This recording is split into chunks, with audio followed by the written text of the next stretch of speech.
안녕하세요. 교양가 모세 탐험가 호수입니다. 요즘 삶이 만족스러우신가요? 어떤가요? 최근 제 주변의 어른들, 친구에게 물어보면 다수가 그다지 현재에 크게 만족을 느끼고 있지 못한 것 같습니다. 큰돈 들이지 않아도 정말 재밌는 것들이 가득한 세상인데 말이죠. 그리고 충분히 돈과 지위가 있는데도 큰 만족을 못 느끼는 지인들도 꽤 있었습니다. 우릴 만족하지 못하게 하는 요인들은 정말 다양합니다. 오늘은 그중 쾌감의 기준을 끌어올려 불행을 느끼게 하는 초자극이란 개념에 대해 간단히 알아보려 해요. 초자극은 하버드 의과대학 진화심리학과 교수 디어드리 베릿에 져서 인간은 왜 위험한 자극에 끌리는가에서 배웠습니다. 깊게 파고들고 싶으신 분은 책 읽어보시길 추천드려요. 초자극은 인간이 유전적으로 선호하는 자극들을 극대화한 것을 말합니다. 현대 문명의 기술들로 자극을 증폭한 것이에요. 사회엔 우리가 생물학적으로 끌리는 것들이 많아요. 단 음식, 성적인 요소, 술, 담배, 내기, 뒷소문, 극적인 스토리, 궁금하게 만드는 영상 등이 있어요. 인간의 원초적 욕망을 건드리는데 쾌감을 극대화하게 설계한 것들, 이런 초자극들을 마주하면 솔직히 끌릴 수밖에 없습니다. 전 특히 어렸을 때 콜라를 정말 자주 마셨었어요. 이런 것들을 좋아하는 무의식적인 기제, 이런 자극 추구는 우리를 생존하게 하는데 도움을 주기에 남은 기제입니다. 여기 우리의 조상이 있습니다. 유전적으로 우리와 거의 같아요. 농업을 하기 전 우리들은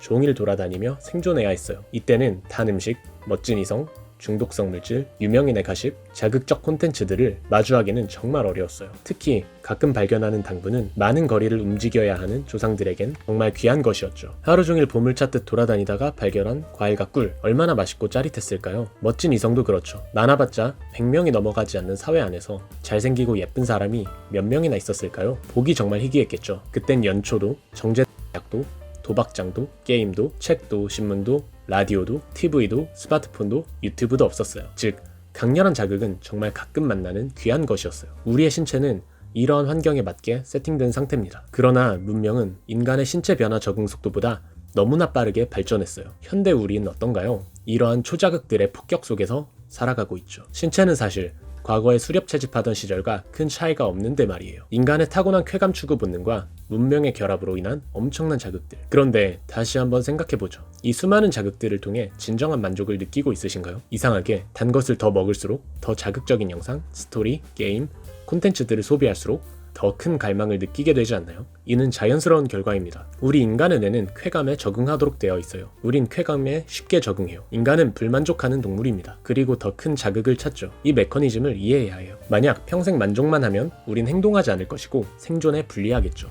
쾌감은 금방 적응하고 끝없이 더 자극적인 것들을 갈망하게 됩니다. 그리고 정말 무서운 점은 이 초자극들을 과하게 탐할수록 우린 이것들의 부작용들에 의해 망가지게 됩니다. 육체적으로도 정신적으로도. 이 초자극들을 얻기 위해 우리들은 돈과 시간을 씁니다. 그런데 우린 아이러니하게 더 목이 말라집니다. 마치 바다에 조난당해 바닷물을 마시는 사람처럼요. 이 바닷물은 결국에 우릴 죽입니다. 초자극들을 과하게 남용하면 잠깐의 얄팍한 만족감이 대부분이고 장기적으로 우리에게 도움이 되지 않을 확률이 높습니다. 이렇게 초자극들이 난무하는 세상, 우린 우리 자신에게 집중해야 해요. 정말 이런 초자극들이 진정하고 깊은 만족감을 선사하나요? 자신에게 정말 도움이 되나요? 초자극들에서 조금은 거리를 둘 필요가 있습니다. 이들을 적당히 만끽해야 해요. 지금부터 우리를 유혹하는 초자극들을 조금은 더 멀리 해보시는 게 어떨까요? 우리는 무언가를 배움으로써 생각하고 본능을 조율할 수 있는 존재입니다. 역설적으로 자극을 줄일수록 우리의 뇌는 더 사소한 것들에서 더 큰 행복을 느낄 수 있게 됩니다. 쾌락의 역치가 낮아지고 가끔 쾌감을 얻으면 오히려 작은 자극물에도